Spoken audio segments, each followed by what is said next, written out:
안녕하십니까? 깊이 있는 지식과 영혼의 울림을 전하는 시간입니다.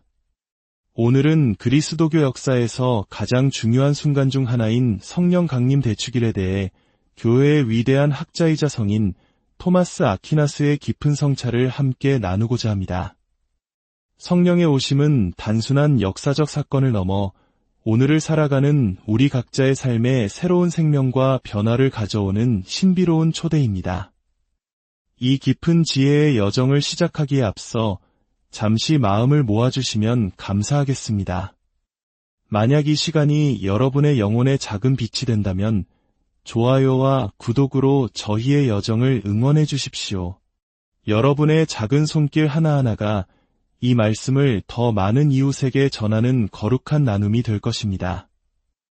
이 말씀을 듣고 나누는 모든 분들께 하느님의 평화와 은총이 가득하기를 기도합니다.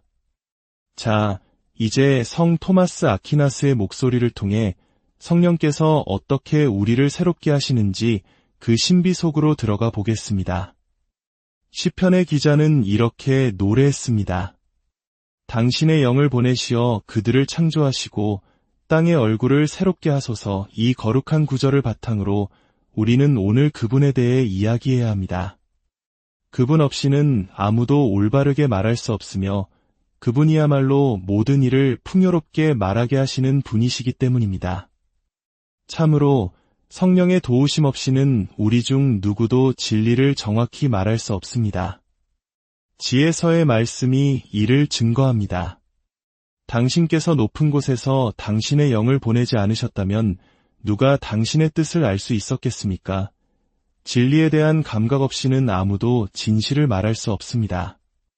또한 성령께서는 모든 이가 풍성하게 말하도록 힘을 주십니다. 교황성 그레고리오 대왕께서는 성령께서는 당신이 채우신 이들을 현명하게 만드신다고 하셨습니다. 오늘 우리는 이 말씀이 어떻게 실현되었는지 똑똑히 기억합니다. 바로 사도들이 성령으로 가득 차 여러 다른 언어로 말하기 시작했던 그날의 사건입니다. 그러므로 우리는 말 못하는 이조차 풍요롭게 말하게 하시는 성령께 간청합시다. 저 또한 올바르게 말할 수 있도록 힘을 주시기를.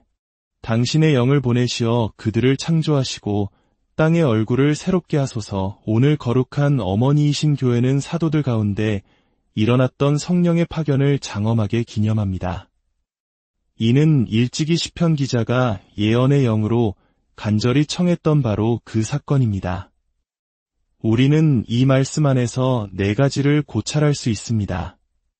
첫째는 성령의 고유한 특성, 둘째는 그분의 파견, 셋째는 파견되신 분의 힘, 그리고 넷째는 그 힘을 받아들이는 대상입니다. 보내소서라는 말씀은 파견을, 당신의 영을 이라는 말씀은 파견되신 분을 가리킵니다.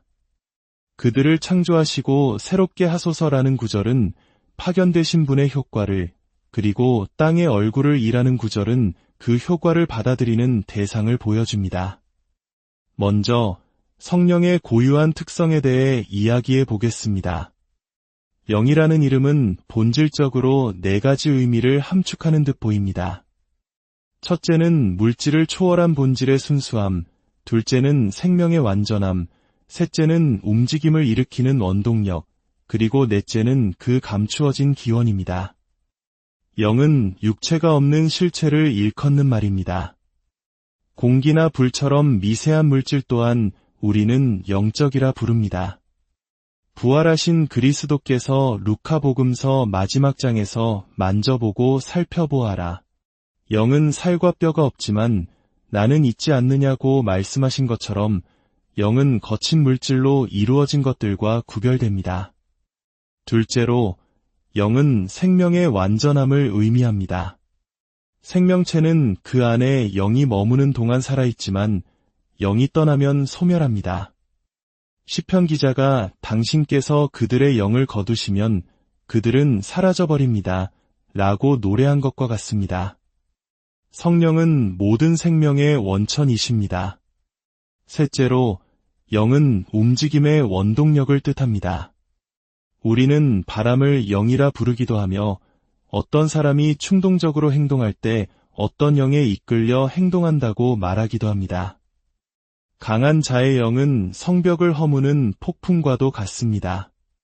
넷째로, 영은 그 기원이 감추어져 있음을 의미합니다. 요한복음에서 바람은 불고 싶은 대로 분다. 너는 그 소리를 들어도 어디에서 와서 어디로 가는지 모른다고 하신 말씀처럼 영의 움직임은 신비롭습니다. 이 네 가지 의미를 통해 성령의 특성을 살펴봅시다. 성령께서는 당신의 감추어진 기원, 움직임의 원동력, 생명의 거룩함, 그리고 본질의 순수함 때문에 거룩한 영이라 불리십니다.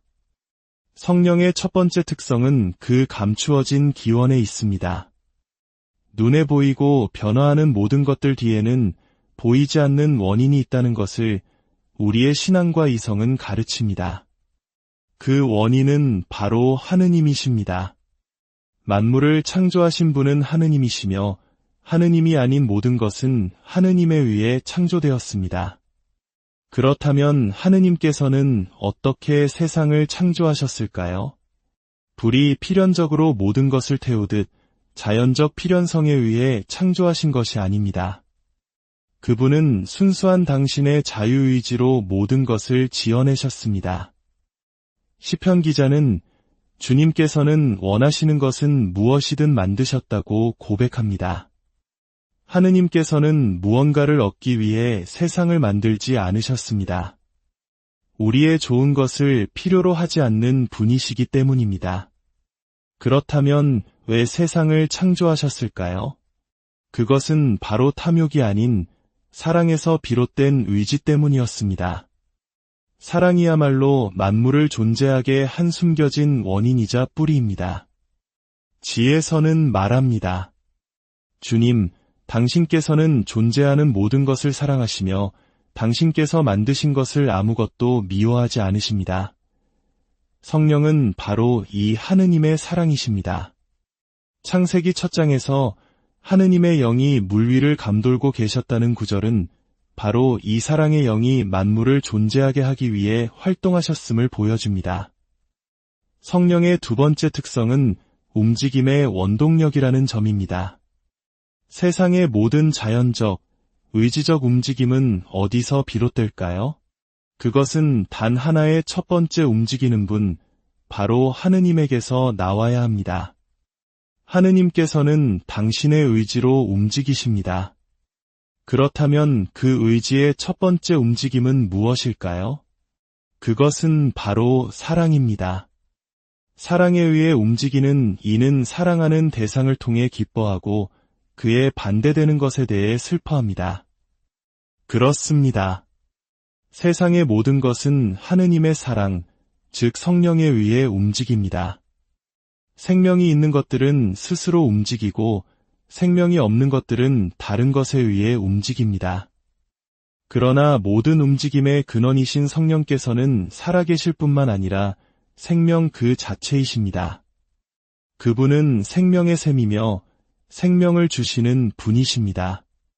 사도행전의 말씀처럼 우리는 그분 안에서 살고 움직이며 존재합니다. 성령의 세 번째 특성은 본질의 순수함입니다. 성령은 하느님의 사랑이십니다. 아버지가 아들을 사랑하시는 그 사랑, 하느님께서 하느님 자신을 사랑하시는 바로 그 사랑입니다. 사람이 세속적인 것을 사랑할 때 그 사랑은 더러워지기 쉽습니다. 사랑하는 자는 사랑하는 대상과 결합하게 되고 불순한 것과 섞이면 더러움을 얻게 되기 때문입니다. 은이 불순물과 섞이면 탁해지듯 우리의 마음도 낮은 것들에 대한 사랑과 섞이면 더러워집니다. 그러나 우리의 마음이 가장 높으신 분과 결합할 때 그것은 거룩한 사랑이라 불립니다. 성령은 우리를 거친 것들로부터 물러나 하느님께 매달리게 하시는 순수한 영이십니다. 성령의 네 번째 특성은 우리를 거룩하게 만드신다는 점입니다. 성령의 성화 없이는 아무도 거룩해질 수 없습니다. 그분은 어떻게 우리를 거룩하게 하실까요? 그분은 당신께서 거룩하게 하시는 이들을 세련된 사람으로 변화시키시고 세상의 것들을 경멸하게 만드십니다. 또한 영적인 생명을 부여하시고 선을 행하도록 끊임없이 격려하십니다. 성령의 은총은 게으른 지체를 알지 못합니다. 그리고 마침내 우리를 그 감추어진 기원으로 되돌려 하느님과 하나 되게 하십니다. 이제 두 번째 주제인 성령의 파견에 대해 살펴보겠습니다. 성령의 파견은 경이롭고 신비롭습니다. 왜냐하면 그분은 아무런 필요 없이, 변화 없이, 종속됨 없이, 그리고 분리됨 없이 파견되시기 때문입니다. 성령께서는 당신 자신을 위해서는 파견될 필요가 없으셨습니다. 그분은 모든 힘을 지니시고 모든 것을 감독하시는 분이시기 때문입니다. 그렇다면 성령 파견의 이유는 무엇일까요? 그것은 바로 우리의 필요 때문입니다. 이성적 피조물인 인간은 다른 피조물을 능가합니다. 하느님을 누리는 기쁨으로 나아갈 수 있기 때문입니다. 그러나 우리의 지식과 욕망은 초자연적인 하느님의 신비를 온전히 파악할 수 없습니다. 눈으로 본 적이 없고 귀로 들은 적이 없으며 사람의 마음에도 떠오른 적이 없는 것들을 하느님께서는 당신을 사랑하는 이들을 위하여 마련해 두셨다는 고린토서의 말씀처럼 말입니다. 그렇다면 인간은 어떻게 그 신비를 알게 될까요? 다른 방법은 없습니다. 오직 하늘의 비밀이 인간에게 알려져야만 합니다. 즉, 성령께서 가시적으로 파견되시어 우리의 감정을 움직이고 하늘의 비밀로 향하게 하셔야만 합니다. 하느님께서는 당신의 영을 통해 우리에게 모든 것을 드러내셨습니다. 또한 이 파견은 성령 안에 어떠한 변화도 일으키지 않습니다.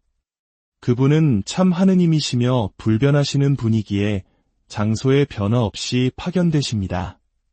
그분은 우리를 당신께로 이끄시며 이것을 우리는 파견이라고 부릅니다. 태양이 어떤 사람에게 보내진다고 말할 때 이는 그 사람이 햇빛 속으로 들어서는 것을 의미하는 것과 같습니다. 성령의 파견도 이와 같습니다. 이제 파견되신 분의 힘, 즉 그분의 효과에 대해 알아봅시다. 말씀은 그들을 창조하시고 땅의 얼굴을 새롭게 하소서라고 합니다. 성령의 첫 번째 효과는 창조이고 두 번째 효과는 쇄신입니다. 성령의 창조는 4단계로 이루어집니다. 첫째는 지혜의 창조입니다. 이는 빛과 같습니다. 위에서 오는 지혜는 먼저 순수하고 다음으로 평화스럽고 호의적이고 유순하며 자비와 좋은 열매가 가득하고 편견과 위선이 없습니다. 세상의 지혜와는 근본적으로 다릅니다. 둘째는 지식의 창조, 즉 진리를 아는 것입니다. 성령께서는 우리에게 진리를 분명히 보여주십니다.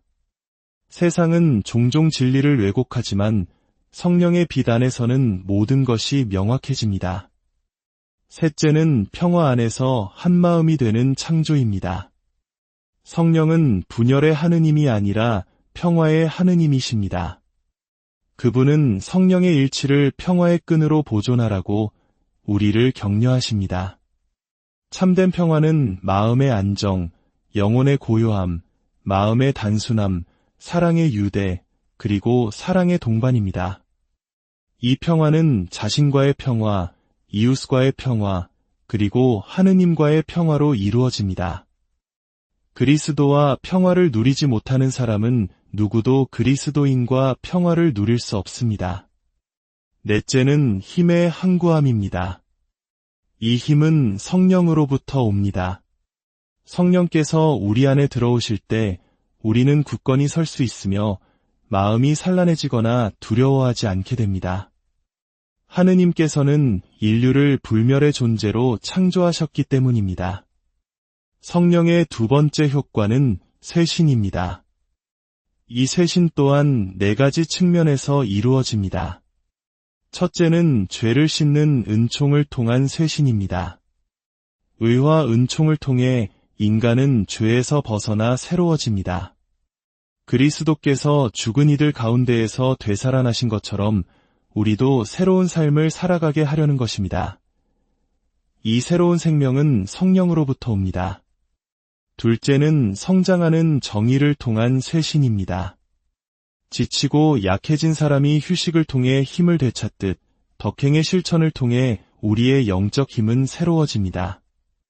주님께 희망을 두는 이들은 힘을 새롭게 하고 독수리처럼 날개치며 날아오를 것입니다. 그들을 달리게 하시는 분은 바로 성령이십니다. 셋째는 깨우치는 지혜를 통한 쇄신입니다. 하느님의 선하심에 대해 더 많이 알게 될수록 인간은 새로워집니다. 우리는 낡은 인간을 벗어버리고 하느님을 따라 창조된 새로운 인간을 입어야 합니다. 그리스도께서는 당신의 새로운 탄생, 새로운 고난, 새로운 부활과 승천을 통해 모든 것을 새롭게 하셨습니다. 넷째는 완성하는 영광을 통한 쇄신입니다. 마지막 날, 우리의 육신이 낡은 형벌과 죄에서 벗어나 새로워질 때 이 쇄신은 완성될 것입니다. 하느님께서는 보라, 내가 새 하늘과 새 땅을 창조한다고 말씀하셨습니다. 이 쇄신은 성령으로부터 오며 그분은 우리 유산의 보증이 되시고 우리를 천상 유산으로 이끄십니다. 그렇다면 마지막으로 이 창조와 쇄신의 은총을 누가 받습니까? 바로 땅의 얼굴입니다. 이는 한때 우상 숭배로 가득 찼던 온 세상을 의미하며 또한 인간의 마음을 상징합니다. 우리가 얼굴로 사물을 보듯 마음으로 영적인 것을 보기 때문입니다. 이러한 쇄신을 받기 위해 우리의 마음, 즉 우리 영혼의 얼굴은 4가지 특성을 지녀야 합니다. 깨끗하고 가려지지 않았으며 올바르게 향하고 그리고 확고해야 합니다. 첫째, 마음은 깨끗해야 합니다. 단식할 때에는 머리에 기름을 바르고 얼굴을 씻어라는 말씀처럼 감동된 마음의 눈물로 우리 영혼의 얼굴을 씻을 때 우리는 성령의 쇄신을 받을 수 있습니다. 하느님, 제 안에 깨끗한 마음을 창조하시고 제 안에 올곧은 영을 새롭게 하소서. 둘째, 마음의 얼굴은 가려지지 않아야 합니다. 무지의 안개나 세속적인 것에 대한 집착이 우리 마음을 가리지 않도록 해야 합니다. 가려지지 않은 얼굴로 주님의 영광을 바라보는 우리는 주님의 영광스러운 모습으로 변화되어 갑니다. 셋째, 마음의 얼굴은 하느님을 향해 있어야 합니다. 올바른 지향을 통해 하느님께로 얼굴을 돌릴 때 우리는 성령의 쇄신을 얻습니다. 또한 이웃에게서도 얼굴을 돌리지 말아야 합니다. 사도들이 함께 모여 있을 때 성령을 받았다는 사실을 기억해야 합니다. 넷째, 마음의 얼굴은 확고해야 합니다. 사무엘의 어머니 한나처럼 다른 방향을 보지 않고 오직 하느님께만 집중할 때 우리는 성령을 받을 수 있습니다. 끝까지 견디는 이는 구원을 받을 것이다. 라는 주님의 말씀을 기억하며 예루살렘을 떠나지 말고 아버지의 약속을 기다리라는 분부를 따라야 합니다. 우리 모두 주님께 간절히 청합시다. 주님, 당신의 영을 보내시어 저희를 새로이 창조하시고 저희 영혼과 이 땅의 얼굴을 새롭게 하소서. 당신께서 주시는 평화와 지혜가 저희 안에 머물고 당신의 사랑이 저희를 이끌어 마침내 영원한 생명에 안녕하십니까?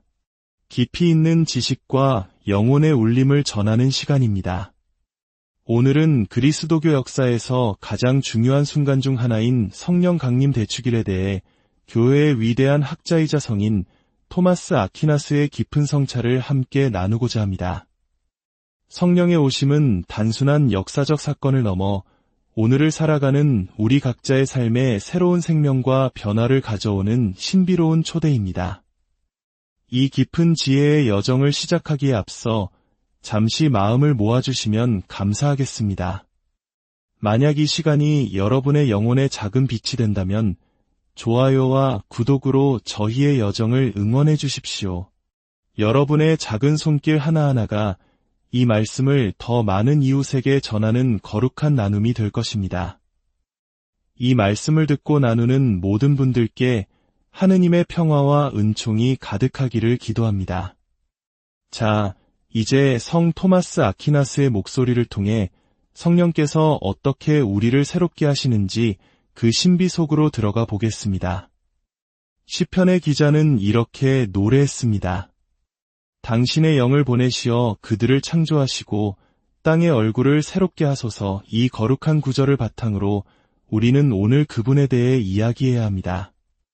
그분 없이는 아무도 올바르게 말할 수 없으며 그분이야말로 모든 일을 풍요롭게 말하게 하시는 분이시기 때문입니다. 참으로 성령의 도우심 없이는 우리 중 누구도 진리를 정확히 말할 수 없습니다. 지혜서의 말씀이 이를 증거합니다. 당신께서 높은 곳에서 당신의 영을 보내지 않으셨다면 누가 당신의 뜻을 알 수 있었겠습니까? 진리에 대한 감각 없이는 아무도 진실을 말할 수 없습니다. 또한 성령께서는 모든 이가 풍성하게 말하도록 힘을 주십니다. 교황성 그레고리오 대왕께서는 성령께서는 당신이 채우신 이들을 현명하게 만드신다고 하셨습니다. 오늘 우리는 이 말씀이 어떻게 실현되었는지 똑똑히 기억합니다. 바로 사도들이 성령으로 가득 차 여러 다른 언어로 말하기 시작했던 그날의 사건입니다.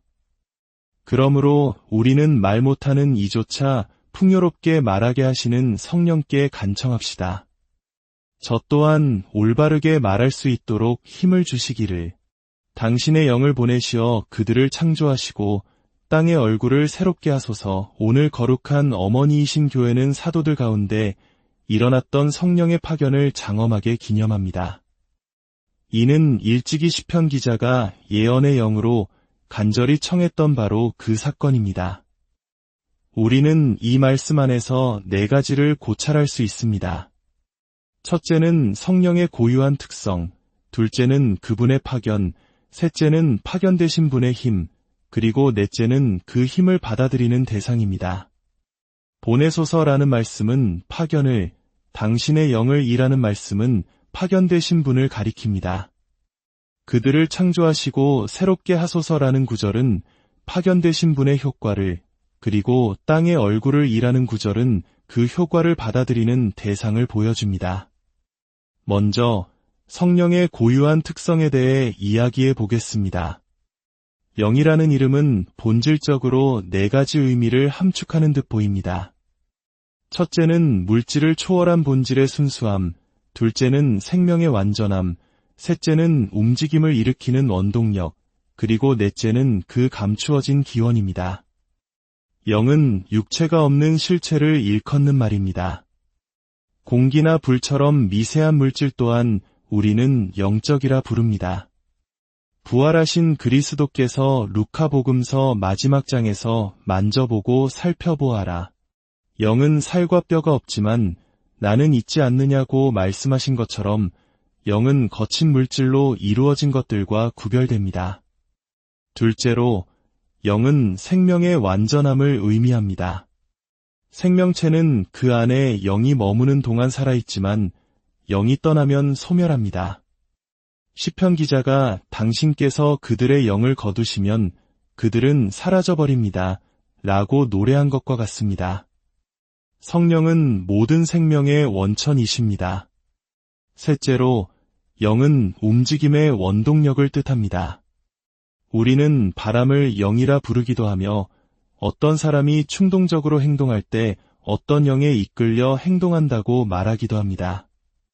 강한 자의 영은 성벽을 허무는 폭풍과도 같습니다.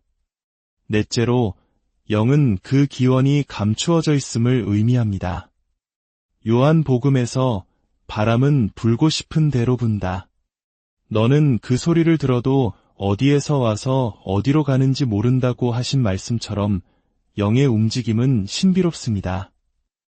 이 4가지 의미를 통해 성령의 특성을 살펴봅시다.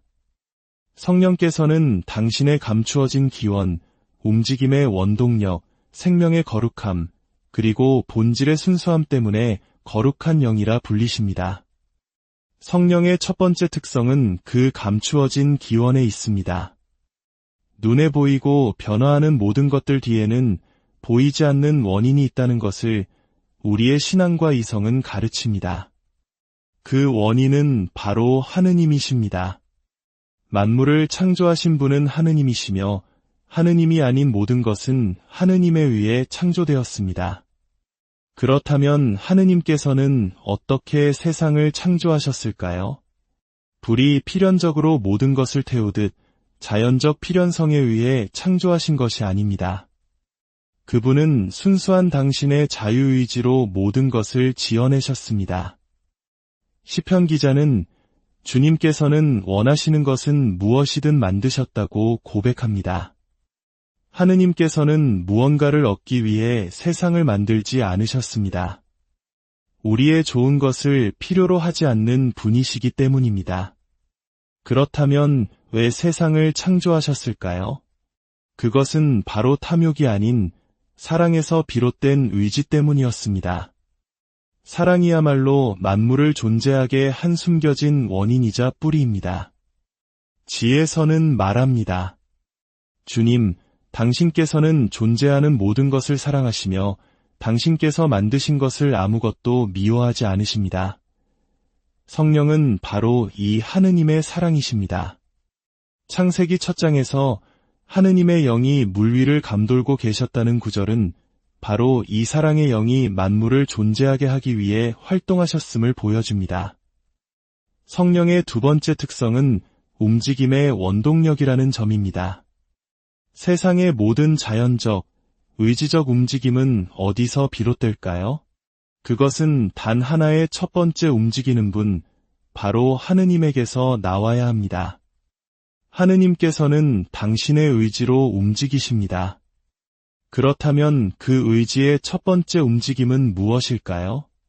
그것은 바로 사랑입니다. 사랑에 의해 움직이는 이는 사랑하는 대상을 통해 기뻐하고 그에 반대되는 것에 대해 슬퍼합니다. 그렇습니다.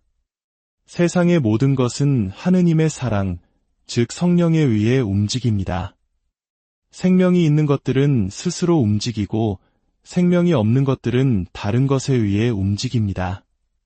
그러나 모든 움직임의 근원이신 성령께서는 살아계실 뿐만 아니라 생명 그 자체이십니다. 그분은 생명의 샘이며 생명을 주시는 분이십니다.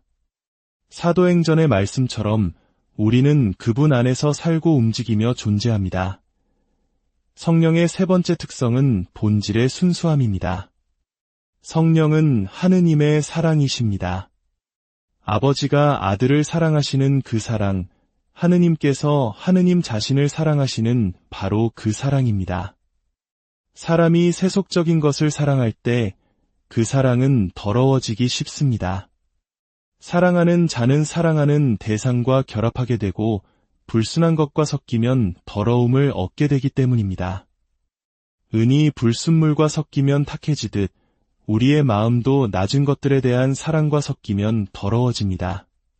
그러나 우리의 마음이 가장 높으신 분과 결합할 때 그것은 거룩한 사랑이라 불립니다. 성령은 우리를 거친 것들로부터 물러나 하느님께 매달리게 하시는 순수한 영이십니다. 성령의 네 번째 특성은 우리를 거룩하게 만드신다는 점입니다.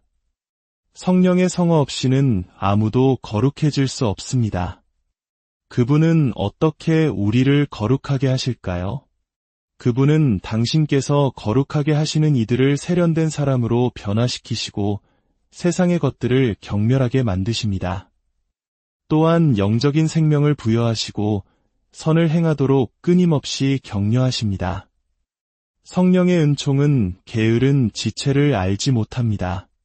그리고 마침내 우리를 그 감추어진 기원으로 되돌려 하느님과 하나 되게 하십니다. 이제 두 번째 주제인 성령의 파견에 대해 살펴보겠습니다. 성령의 파견은 경이롭고 신비롭습니다. 왜냐하면 그분은 아무런 필요 없이, 변화 없이, 종속됨 없이, 그리고 분리됨 없이 파견되시기 때문입니다. 성령께서는 당신 자신을 위해서는 파견될 필요가 없으셨습니다. 그분은 모든 힘을 지니시고 모든 것을 감독하시는 분이시기 때문입니다. 그렇다면 성령 파견의 이유는 무엇일까요? 그것은 바로 우리의 필요 때문입니다. 이성적 피조물인 인간은 다른 피조물을 능가합니다. 하느님을 누리는 기쁨으로 나아갈 수 있기 때문입니다. 그러나 우리의 지식과 욕망은 초자연적인 하느님의 신비를 온전히 파악할 수 없습니다. 눈으로 본 적이 없고 귀로 들은 적이 없으며 사람의 마음에도 떠오른 적이 없는 것들을 하느님께서는 당신을 사랑하는 이들을 위하여 마련해 두셨다는 고린토서의 말씀처럼 말입니다. 그렇다면 인간은 어떻게 그 신비를 알게 될까요? 다른 방법은 없습니다. 오직 하늘의 비밀이 인간에게 알려져야만 합니다. 즉, 성령께서 가시적으로 파견되시어 우리의 감정을 움직이고 하늘의 비밀로 향하게 하셔야만 합니다. 하느님께서는 당신의 영을 통해 우리에게 모든 것을 드러내셨습니다. 또한 이 파견은 성령 안에 어떠한 변화도 일으키지 않습니다. 그분은 참 하느님이시며 불변하시는 분이기에 장소의 변화 없이 파견되십니다. 그분은 우리를 당신께로 이끄시며 이것을 우리는 파견이라고 부릅니다. 태양이 어떤 사람에게 보내진다고 말할 때 이는 그 사람이 햇빛 속으로 들어서는 것을 의미하는 것과 같습니다. 성령의 파견도 이와 같습니다. 이제 파견되신 분의 힘, 즉 그분의 효과에 대해 알아봅시다.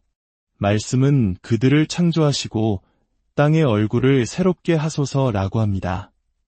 성령의 첫 번째 효과는 창조이고 두 번째 효과는 쇄신입니다. 성령의 창조는 4단계로 이루어집니다. 첫째는 지혜의 창조입니다. 이는 빛과 같습니다.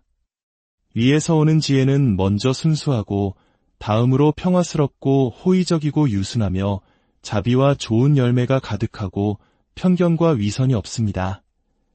세상의 지혜와는 근본적으로 다릅니다.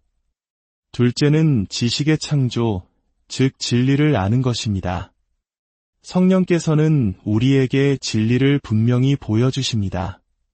세상은 종종 진리를 왜곡하지만 성령의 빛 안에서는 모든 것이 명확해집니다. 셋째는 평화 안에서 한마음이 되는 창조입니다. 성령은 분열의 하느님이 아니라 평화의 하느님이십니다. 그분은 성령의 일치를 평화의 끈으로 보존하라고 우리를 격려하십니다.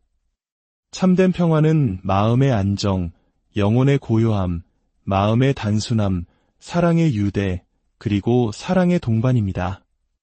이 평화는 자신과의 평화, 이웃과의 평화, 그리고 하느님과의 평화로 이루어집니다.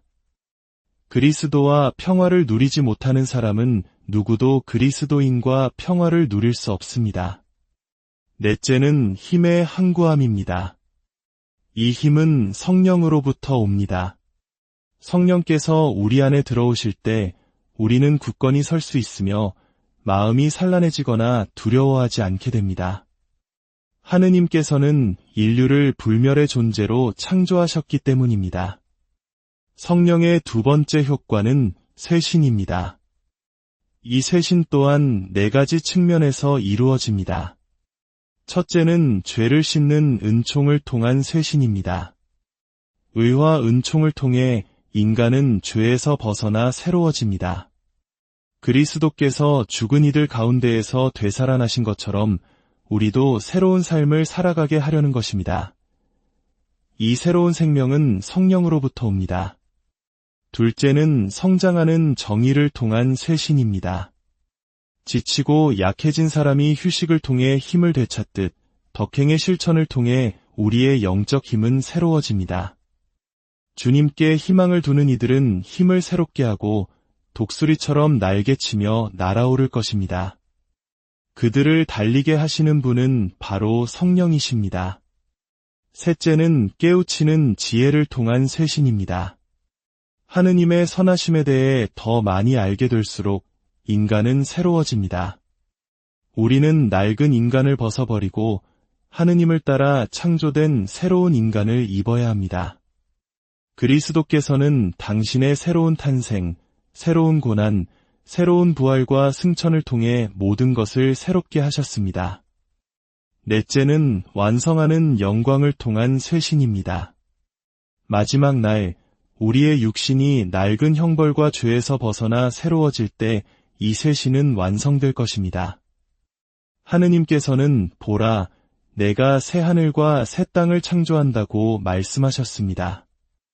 이 쇄신은 성령으로부터 오며 그분은 우리 유산의 보증이 되시고 우리를 천상 유산으로 이끄십니다.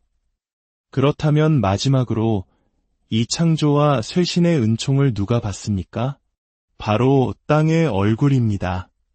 이는 한때 우상 숭배로 가득 찼던 온 세상을 의미하며 또한 인간의 마음을 상징합니다. 우리가 얼굴로 사물을 보듯 마음으로 영적인 것을 보기 때문입니다. 이러한 쇄신을 받기 위해 우리의 마음, 즉 우리 영혼의 얼굴은 4가지 특성을 지녀야 합니다. 깨끗하고 가려지지 않았으며 올바르게 향하고 그리고 확고해야 합니다. 첫째, 마음은 깨끗해야 합니다. 단식할 때에는 머리에 기름을 바르고 얼굴을 씻어라는 말씀처럼 감동된 마음의 눈물로 우리 영혼의 얼굴을 씻을 때 우리는 성령의 쇄신을 받을 수 있습니다. 하느님, 제 안에 깨끗한 마음을 창조하시고 제 안에 올곧은 영을 새롭게 하소서. 둘째, 마음의 얼굴은 가려지지 않아야 합니다. 무지의 안개나 세속적인 것에 대한 집착이 우리 마음을 가리지 않도록 해야 합니다. 가려지지 않은 얼굴로 주님의 영광을 바라보는 우리는 주님의 영광스러운 모습으로 변화되어 갑니다. 셋째, 마음의 얼굴은 하느님을 향해 있어야 합니다. 올바른 지향을 통해 하느님께로 얼굴을 돌릴 때 우리는 성령의 쇄신을 얻습니다. 또한 이웃에게서도 얼굴을 돌리지 말아야 합니다. 사도들이 함께 모여 있을 때 성령을 받았다는 사실을 기억해야 합니다. 넷째, 마음의 얼굴은 확고해야 합니다. 사무엘의 어머니 한나처럼 다른 방향을 보지 않고 오직 하느님께만 집중할 때 우리는 성령을 받을 수 있습니다. 끝까지 견디는 이는 구원을 받을 것이다. 라는 주님의 말씀을 기억하며 예루살렘을 떠나지 말고 아버지의 약속을 기다리라는 분부를 따라야 합니다. 우리 모두 주님께 간절히 청합시다. 주님, 당신의 영을 보내시어 저희를 새로이 창조하시고 저희 영혼과 이 땅의 얼굴을 새롭게 하소서. 당신께서 주시는 평화와 지혜가 저희 안에 머물고 당신의 사랑이 저희를 이끌어 마침내 영원한 생명에 안녕하십니까? 깊이 있는 지식과 영혼의 울림을 전하는 시간입니다. 오늘은 그리스도교 역사에서 가장 중요한 순간 중 하나인 성령 강림 대축일에 대해 교회의 위대한 학자이자 성인 토마스 아퀴나스의 깊은 성찰을 함께 나누고자 합니다. 성령의 오심은 단순한 역사적 사건을 넘어 오늘을 살아가는 우리 각자의 삶에 새로운 생명과 변화를 가져오는 신비로운 초대입니다.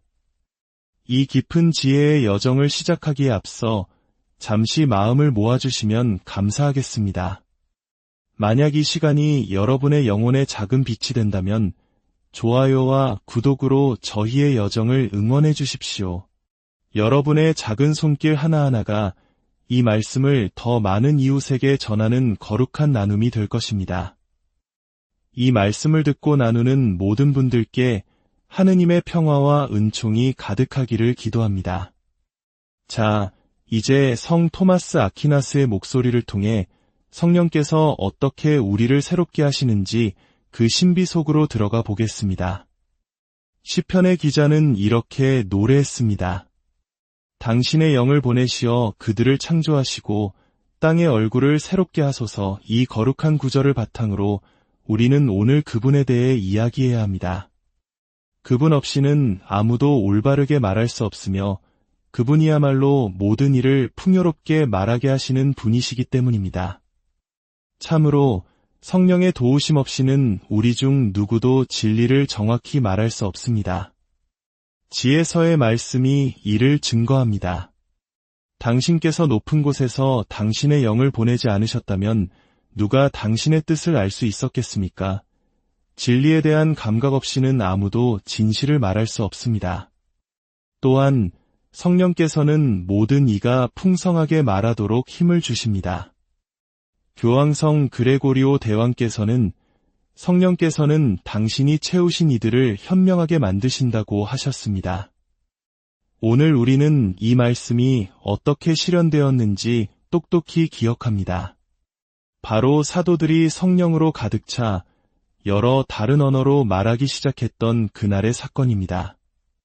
그러므로 우리는 말 못하는 이조차 풍요롭게 말하게 하시는 성령께 간청합시다.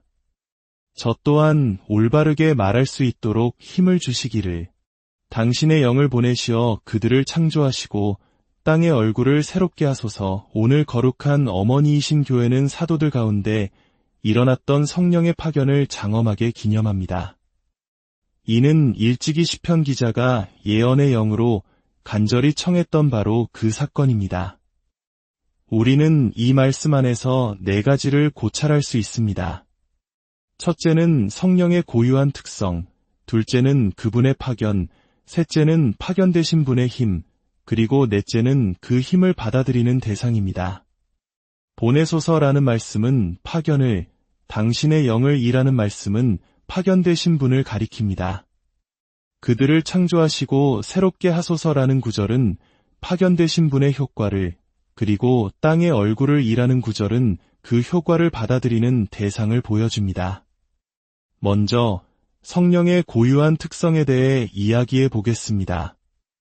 영이라는 이름은 본질적으로 4가지 의미를 함축하는 듯 보입니다.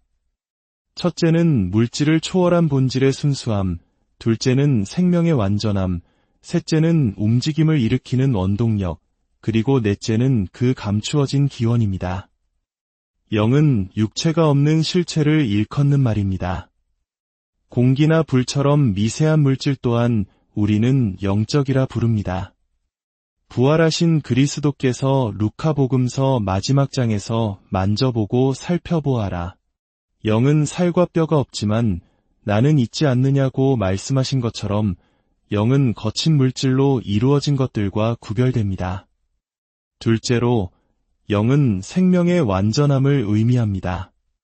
생명체는 그 안에 영이 머무는 동안 살아있지만 영이 떠나면 소멸합니다. 시편 기자가 당신께서 그들의 영을 거두시면 그들은 사라져버립니다. 라고 노래한 것과 같습니다. 성령은 모든 생명의 원천이십니다. 셋째로, 영은 움직임의 원동력을 뜻합니다. 우리는 바람을 영이라 부르기도 하며 어떤 사람이 충동적으로 행동할 때 어떤 영에 이끌려 행동한다고 말하기도 합니다. 강한 자의 영은 성벽을 허무는 폭풍과도 같습니다. 넷째로, 영은 그 기원이 감추어져 있음을 의미합니다. 요한복음에서 바람은 불고 싶은 대로 분다. 너는 그 소리를 들어도 어디에서 와서 어디로 가는지 모른다고 하신 말씀처럼 영의 움직임은 신비롭습니다. 이 4가지 의미를 통해 성령의 특성을 살펴봅시다. 성령께서는 당신의 감추어진 기원, 움직임의 원동력, 생명의 거룩함, 그리고 본질의 순수함 때문에 거룩한 영이라 불리십니다. 성령의 첫 번째 특성은 그 감추어진 기원에 있습니다. 눈에 보이고 변화하는 모든 것들 뒤에는 보이지 않는 원인이 있다는 것을 우리의 신앙과 이성은 가르칩니다. 그 원인은 바로 하느님이십니다. 만물을 창조하신 분은 하느님이시며 하느님이 아닌 모든 것은 하느님에 의해 창조되었습니다. 그렇다면 하느님께서는 어떻게 세상을 창조하셨을까요? 불이 필연적으로 모든 것을 태우듯 자연적 필연성에 의해 창조하신 것이 아닙니다. 그분은 순수한 당신의 자유의지로 모든 것을 지어내셨습니다. 시편 기자는 주님께서는 원하시는 것은 무엇이든 만드셨다고 고백합니다. 하느님께서는 무언가를 얻기 위해 세상을 만들지 않으셨습니다. 우리의 좋은 것을 필요로 하지 않는 분이시기 때문입니다. 그렇다면 왜 세상을 창조하셨을까요? 그것은 바로 탐욕이 아닌 사랑에서 비롯된 의지 때문이었습니다. 사랑이야말로 만물을 존재하게 한 숨겨진 원인이자 뿌리입니다. 지혜서는 말합니다. 주님, 당신께서는 존재하는 모든 것을 사랑하시며 당신께서 만드신 것을 아무것도 미워하지 않으십니다. 성령은 바로 이 하느님의 사랑이십니다. 창세기 1장에서 하느님의 영이 물 위를 감돌고 계셨다는 구절은 바로 이 사랑의 영이 만물을 존재하게 하기 위해 활동하셨음을 보여줍니다. 성령의 두 번째 특성은 움직임의 원동력이라는 점입니다. 세상의 모든 자연적, 의지적 움직임은 어디서 비롯될까요? 그것은 단 하나의 첫 번째 움직이는 분, 바로 하느님에게서 나와야 합니다. 하느님께서는 당신의 의지로 움직이십니다. 그렇다면 그 의지의 첫 번째 움직임은 무엇일까요? 그것은 바로 사랑입니다. 사랑에 의해 움직이는 이는 사랑하는 대상을 통해 기뻐하고 그에 반대되는 것에 대해 슬퍼합니다. 그렇습니다. 세상의 모든 것은 하느님의 사랑, 즉 성령에 의해 움직입니다. 생명이 있는 것들은 스스로 움직이고 생명이 없는 것들은 다른 것에 의해 움직입니다. 그러나 모든 움직임의 근원이신 성령께서는 살아계실 뿐만 아니라 생명 그 자체이십니다. 그분은 생명의 샘이며 생명을 주시는 분이십니다. 사도행전의 말씀처럼 우리는 그분 안에서 살고 움직이며 존재합니다. 성령의 세 번째 특성은 본질의 순수함입니다. 성령은 하느님의 사랑이십니다. 아버지가 아들을 사랑하시는 그 사랑, 하느님께서 하느님 자신을 사랑하시는 바로 그 사랑입니다. 사람이 세속적인 것을 사랑할 때 그 사랑은 더러워지기 쉽습니다. 사랑하는 자는 사랑하는 대상과 결합하게 되고 불순한 것과 섞이면 더러움을 얻게 되기 때문입니다. 은이 불순물과 섞이면 탁해지듯 우리의 마음도 낮은 것들에 대한 사랑과 섞이면 더러워집니다. 그러나 우리의 마음이 가장 높으신 분과 결합할 때 그것은 거룩한 사랑이라 불립니다. 성령은 우리를 거친 것들로부터 물러나 하느님께 매달리게 하시는 순수한 영이십니다. 성령의 네 번째 특성은 우리를 거룩하게 만드신다는 점입니다. 성령의 성화 없이는 아무도 거룩해질 수 없습니다. 그분은 어떻게 우리를 거룩하게 하실까요? 그분은 당신께서 거룩하게 하시는 이들을 세련된 사람으로 변화시키시고 세상의 것들을 경멸하게 만드십니다. 또한 영적인 생명을 부여하시고 선을 행하도록 끊임없이 격려하십니다. 성령의 은총은 게으른 지체를 알지 못합니다. 그리고 마침내 우리를 그 감추어진 기원으로 되돌려 하느님과 하나 되게 하십니다. 이제 두 번째 주제인 성령의 파견에 대해 살펴보겠습니다. 성령의 파견은 경이롭고 신비롭습니다. 왜냐하면 그분은 아무런 필요 없이, 변화 없이, 종속됨 없이, 그리고 분리됨 없이 파견되시기 때문입니다. 성령께서는 당신 자신을 위해서는 파견될 필요가 없으셨습니다. 그분은 모든 힘을 지니시고 모든 것을 감독하시는 분이시기 때문입니다. 그렇다면 성령 파견의 이유는 무엇일까요? 그것은 바로 우리의 필요 때문입니다. 이성적 피조물인 인간은 다른 피조물을 능가합니다. 하느님을 누리는 기쁨으로 나아갈 수 있기 때문입니다. 그러나 우리의 지식과 욕망은 초자연적인 하느님의 신비를 온전히 파악할 수 없습니다. 눈으로 본 적이 없고 귀로 들은 적이 없으며 사람의 마음에도 떠오른 적이 없는 것들을 하느님께서는 당신을 사랑하는 이들을 위하여 마련해 두셨다는 고린토서의 말씀처럼 말입니다. 그렇다면 인간은 어떻게 그 신비를 알게 될까요? 다른 방법은 없습니다. 오직 하늘의 비밀이 인간에게 알려져야만 합니다. 즉, 성령께서 가시적으로 파견되시어 우리의 감정을 움직이고 하늘의 비밀로 향하게 하셔야만 합니다. 하느님께서는 당신의 영을 통해 우리에게 모든 것을 드러내셨습니다. 또한 이 파견은 성령 안에 어떠한 변화도 일으키지 않습니다. 그분은 참 하느님이시며 불변하시는 분이기에 장소의 변화 없이 파견되십니다.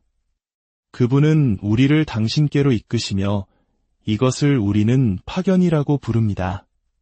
태양이 어떤 사람에게 보내진다고 말할 때 이는 그 사람이 햇빛 속으로 들어서는 것을 의미하는 것과 같습니다. 성령의 파견도 이와 같습니다. 이제 파견되신 분의 힘, 즉 그분의 효과에 대해 알아봅시다. 말씀은 그들을 창조하시고 땅의 얼굴을 새롭게 하소서라고 합니다. 성령의 첫 번째 효과는 창조이고 두 번째 효과는 쇄신입니다. 성령의 창조는 4단계로 이루어집니다. 첫째는 지혜의 창조입니다. 이는 빛과 같습니다. 위에서 오는 지혜는 먼저 순수하고 다음으로 평화스럽고 호의적이고 유순하며 자비와 좋은 열매가 가득하고 편견과 위선이 없습니다. 세상의 지혜와는 근본적으로 다릅니다. 둘째는 지식의 창조, 즉 진리를 아는 것입니다. 성령께서는 우리에게 진리를 분명히 보여주십니다. 세상은 종종 진리를 왜곡하지만 성령의 빛 안에서는 모든 것이 명확해집니다. 셋째는 평화 안에서 한마음이 되는 창조입니다. 성령은 분열의 하느님이 아니라 평화의 하느님이십니다. 그분은 성령의 일치를 평화의 끈으로 보존하라고 우리를 격려하십니다. 참된 평화는 마음의 안정, 영혼의 고요함, 마음의 단순함, 사랑의 유대, 그리고 사랑의 동반입니다. 이 평화는 자신과의 평화, 이웃과의 평화, 그리고 하느님과의 평화로 이루어집니다. 그리스도와 평화를 누리지 못하는 사람은 누구도 그리스도인과 평화를 누릴 수 없습니다. 넷째는 힘의 항구함입니다. 이 힘은 성령으로부터 옵니다. 성령께서 우리 안에 들어오실 때 우리는 굳건히 설 수 있으며 마음이 산란해지거나 두려워하지 않게 됩니다. 하느님께서는 인류를 불멸의 존재로 창조하셨기 때문입니다. 성령의 두 번째 효과는 쇄신입니다. 이 쇄신 또한 4가지 측면에서 이루어집니다. 첫째는 죄를 씻는 은총을 통한 쇄신입니다. 의와 은총을 통해 인간은 죄에서 벗어나 새로워집니다. 그리스도께서 죽은 이들 가운데에서 되살아나신 것처럼 우리도 새로운 삶을 살아가게 하려는 것입니다. 이 새로운 생명은 성령으로부터 옵니다. 둘째는 성장하는 정의를 통한 쇄신입니다. 지치고 약해진 사람이 휴식을 통해 힘을 되찾듯 덕행의 실천을 통해 우리의 영적 힘은 새로워집니다. 주님께 희망을 두는 이들은 힘을 새롭게 하고 독수리처럼 날개치며 날아오를 것입니다. 그들을 달리게 하시는 분은 바로 성령이십니다. 셋째는 깨우치는 지혜를 통한 쇄신입니다. 하느님의 선하심에 대해 더 많이 알게 될수록 인간은 새로워집니다. 우리는 낡은 인간을 벗어버리고 하느님을 따라 창조된 새로운 인간을 입어야 합니다. 그리스도께서는 당신의 새로운 탄생, 새로운 고난, 새로운 부활과 승천을 통해 모든 것을 새롭게 하셨습니다. 넷째는 완성하는 영광을 통한 쇄신입니다. 마지막 날, 우리의 육신이 낡은 형벌과 죄에서 벗어나 새로워질 때 이 쇄신은 완성될 것입니다. 하느님께서는 보라, 내가 새 하늘과 새 땅을 창조한다고 말씀하셨습니다. 이 쇄신은 성령으로부터 오며 그분은 우리 유산의 보증이 되시고 우리를 천상유산으로 이끄십니다. 그렇다면 마지막으로 이 창조와 쇄신의 은총을 누가 받습니까? 바로 땅의 얼굴입니다. 이는 한때 우상숭배로 가득 찼던 온 세상을 의미하며 또한 인간의 마음을 상징합니다. 우리가 얼굴로 사물을 보듯 마음으로 영적인 것을 보기 때문입니다. 이러한 쇄신을 받기 위해 우리의 마음, 즉 우리 영혼의 얼굴은 4가지 특성을 지녀야 합니다. 깨끗하고 가려지지 않았으며 올바르게 향하고 그리고 확고해야 합니다. 첫째, 마음은 깨끗해야 합니다. 단식할 때에는 머리에 기름을 바르고 얼굴을 씻어라는 말씀처럼 감동된 마음의 눈물로 우리 영혼의 얼굴을 씻을 때 우리는 성령의 쇄신을 받을 수 있습니다. 하느님, 제 안에 깨끗한 마음을 창조하시고 제 안에 올곧은 영을 새롭게 하소서. 둘째, 마음의 얼굴은 가려지지 않아야 합니다. 무지의 안개나 세속적인 것에 대한 집착이 우리 마음을 가리지 않도록 해야 합니다. 가려지지 않은 얼굴로 주님의 영광을 바라보는 우리는 주님의 영광스러운 모습으로 변화되어 갑니다. 셋째, 마음의 얼굴은 하느님을 향해 있어야 합니다. 올바른 지향을 통해 하느님께로 얼굴을 돌릴 때 우리는 성령의 쇄신을 얻습니다. 또한 이웃에게서도 얼굴을 돌리지 말아야 합니다. 사도들이 함께 모여 있을 때 성령을 받았다는 사실을 기억해야 합니다. 넷째, 마음의 얼굴은 확고해야 합니다. 사무엘의 어머니 한나처럼 다른 방향을 보지 않고 오직 하느님께만 집중할 때 우리는 성령을 받을 수 있습니다. 끝까지 견디는 이는 구원을 받을 것이다. 라는 주님의 말씀을 기억하며 예루살렘을 떠나지 말고 아버지의 약속을 기다리라는 분부를 따라야 합니다. 우리 모두 주님께 간절히 청합시다. 주님, 당신의 영을 보내시어 저희를 새로이 창조하시고 저희 영혼과 이 땅의 얼굴을 새롭게 하소서. 당신께서 주시는 평화와 지혜가 저희 안에 머물고 당신의 사랑이 저희를 이끌어 마침내 영원한 생명에 안녕하십니까?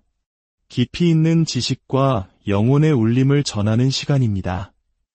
오늘은 그리스도교 역사에서 가장 중요한 순간 중 하나인 성령 강림 대축일에 대해 교회의 위대한 학자이자 성인 토마스 아퀴나스의 깊은 성찰을 함께 나누고자 합니다. 성령의 오심은 단순한 역사적 사건을 넘어 오늘을 살아가는 우리 각자의 삶에 새로운 생명과 변화를 가져오는 신비로운 초대입니다. 이 깊은 지혜의 여정을 시작하기에 앞서 잠시 마음을 모아주시면 감사하겠습니다. 만약 이 시간이 여러분의 영혼의 작은 빛이 된다면 좋아요와 구독으로 저희의 여정을 응원해 주십시오. 여러분의 작은 손길 하나하나가 이 말씀을 더 많은 이웃에게 전하는 거룩한 나눔이 될 것입니다.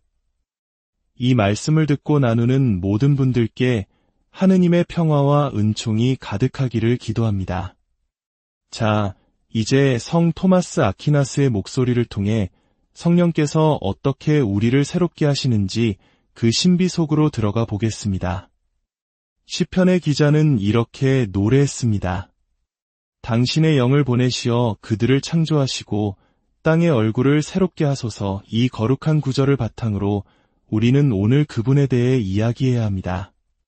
그분 없이는 아무도 올바르게 말할 수 없으며 그분이야말로 모든 일을 풍요롭게 말하게 하시는 분이시기 때문입니다. 참으로 성령의 도우심 없이는 우리 중 누구도 진리를 정확히 말할 수 없습니다. 지혜서의 말씀이 이를 증거합니다. 당신께서 높은 곳에서 당신의 영을 보내지 않으셨다면 누가 당신의 뜻을 알 수 있었겠습니까? 진리에 대한 감각 없이는 아무도 진실을 말할 수 없습니다. 또한 성령께서는 모든 이가 풍성하게 말하도록 힘을 주십니다. 교황성 그레고리오 대왕께서는 성령께서는 당신이 채우신 이들을 현명하게 만드신다고 하셨습니다. 오늘 우리는 이 말씀이 어떻게 실현되었는지 똑똑히 기억합니다. 바로 사도들이 성령으로 가득 차 여러 다른 언어로 말하기 시작했던 그날의 사건입니다. 그러므로 우리는 말 못하는 이조차 풍요롭게 말하게 하시는 성령께 간청합시다. 저 또한 올바르게 말할